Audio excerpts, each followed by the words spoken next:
संजय गुप्ता, जो संजय राउत का बयान है उसको किस तरीके से देखा जाना चाहिए? जैसा कि संजय राउत खुद कह रहे हैं कि भाई मैंने 40 साल तक बाला साहब ठाकरे के साथ काम किया है, मैं एक संपादक हूं और मैं इतने लंबे अरसे से मैं पॉलिटिक्स में हूं, मुझे कोई भाषा ना सिखाए।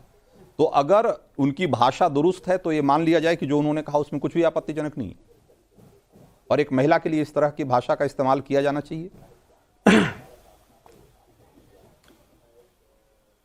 देखिए, नवनीत कौर राणा जी एक एक्टर भी हैं और पॉलिटिकल कलाकार भी हैं, और कोई भी व्यक्ति चाहे वो महिला हो या पुरुष हो, अगर वो कलाकार भी होता है तो नाचना, गाना, अभिनय करना ये उनके खून में होता है और उनकी अदाओं में होता है, उनकी बातों में होता है।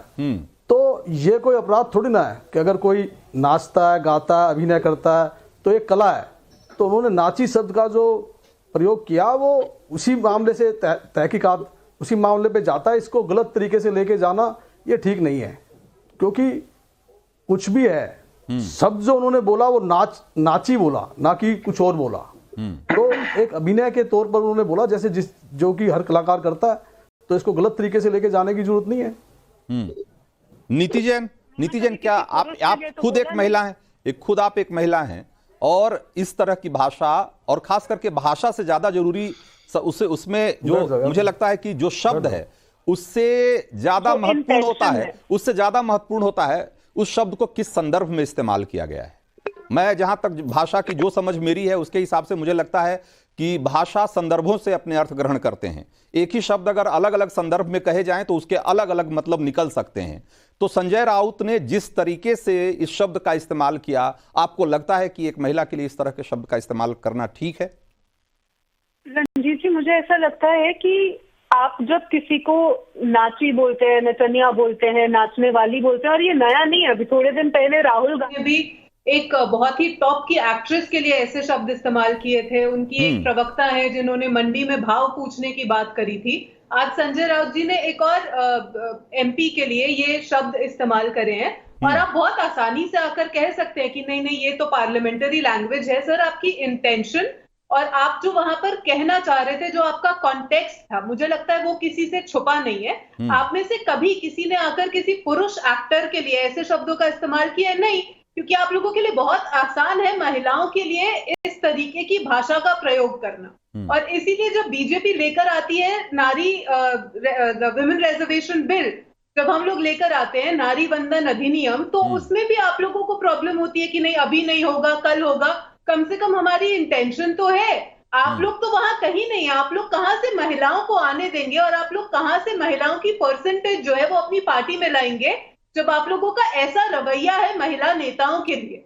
तो आप ये मत बोलिए कि पार्लियामेंट्री भाषा थी, क्योंकि पार्लियामेंट्री आपका इंटेंशन और कॉन्टेक्स्ट नहीं था। हाँ, ममता काले, मैं अपने जो वुमेन पैनलिस्ट हैं आज मैं उनके पास ज्यादा इसलिए जा रहा हूं, और इसलिए क्योंकि एक महिला के ऊपर ये बयान दिया गया है।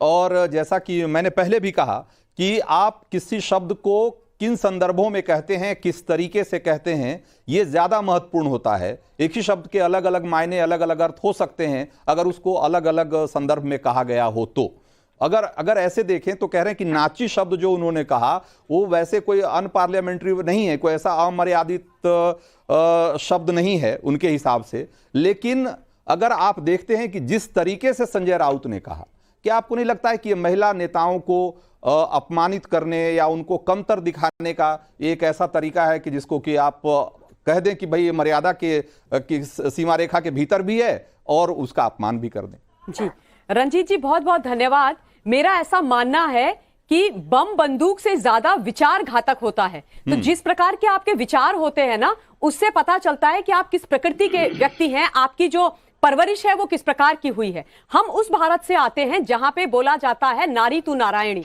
और सिर्फ बोला नहीं जाता है रंजीत जी, इसको हम आत्मसात करते हैं।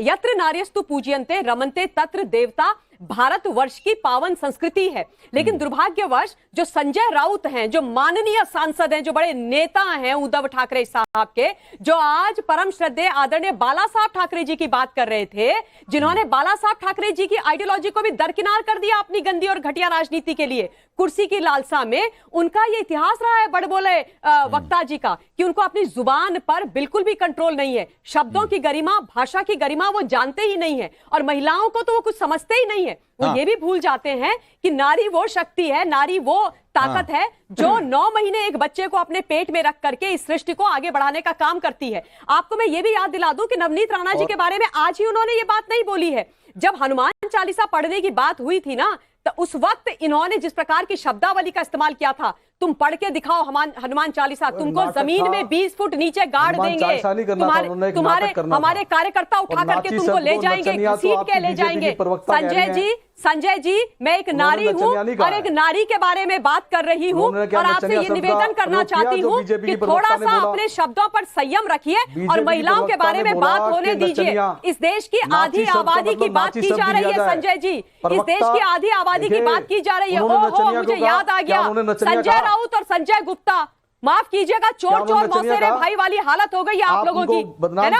जैसा गुरु वैसा चेला, तो जैसे वो है वैसे आप भी है ना संजय जी। उनको भी बीच में आकर के अर्थ का अनर्थ करने की आदत है, तो आप तो करेंगे ही, आप तो बोलेंगे ही। अब देख लीजिए, आप दिख रहा है कि शिव सैनिक को जो कहते हैं वो किस प्रकार से प्रभु शिव का अपमान करते हैं और किस तरीके से एक महिला को बोलने भी नहीं दे रहे हैं। जैसे ही मैंने सच बोलना शुरू करा, आपको तकलीफ क्यों हुई, आप मुझे ये बताइए। ममता काले, मैं तो यहाँ तक कह रहा हूँ कि मैं तो ये भी कह रहा हूँ कि ये पहला मौका नहीं है। भले संजय राउत ये कह रहे हैं कि वो एडिटर हैं, वो संपादक हैं, और वो उन्होंने बाला साहब के साथ इतने लंबे समय तक काम किया है, भाषा उनको समझ में आती है और उनको कोई भाषा सिखा नहीं सकता। लेकिन मुझे ठीक से याद है कि कंगना रनौत के लिए उन्होंने जिस तरीके के शब्द का इस्तेमाल किया था, मैं कह भी नहीं सकता हूं यहां, और वो हमारे कैमरे पे कैद था, और उन्होंने उसके बाद मतलब उन्होंने इसके लिए माफी मांगना भी जरूरी नहीं समझा। उसके बावजूद वो कहते हैं कि भाषा की मर्यादा उनको कोई ना सिखाए। रंजीत जी, मैं आपको बताऊं, जो परम श्रद्धेय परम आदरणीय इस देश का, महाराष्ट्र का सम्मान बाला साहब ठाकरे जी है ना, उनके बारे में संजय राउत ने क्या बोला था? एक वक्तव्य उनका चल रहा था, एक इंटरव्यू चल रहा था कि अरे छोड़िए, बाला साहब जो बोल के चले गए वो चले गए, उनको छोड़ दीजिए, ये सोच रखते हैं। और आज बाला साहब जी के नाम को भुनाने के लिए पहुंच गए संजय राउत। और संजय राउत को यह याद होना चाहिए कि बाला साहब जी की शिक्षा दीक्षा ये नहीं है। बाला साहब जी ने आपको यह नहीं सिखाया था कि सत्ता की लालसा में, लोलुपता में आप उस कांग्रेस और उस एनसीपी के साथ जाकर के खड़े हो जाए जिनके साथ बाला साहब रहना भी नहीं चाहते थे। बाला साहब जी ने क्या बोला था? बाला साहब जी ने बोला था कि सत्ता को त्याग दूंगा, पर इन लोगों के साथ खड़ा नहीं होऊंगा। तो ना तो आपके पास उनकी शब्दावली है, ना आज आपके पास उनकी सोच है, ना विचारधारा है, ना विजन है, ना मिशन है। तो परम श्रद्धेय बाला साहब जी को तो आप माफी कीजिए, आप उनके वंशज हो ही नहीं। तो बाला साहब की सियासत से, पॉलिटिक्स से कितने दूर आ चुके हैं शिवसेना, और संजय राउत और उद्धव के नेतृत्व में शिवसेना, ये किसी से छिपी हुई बात नहीं है। ममता काले, मैं एक बार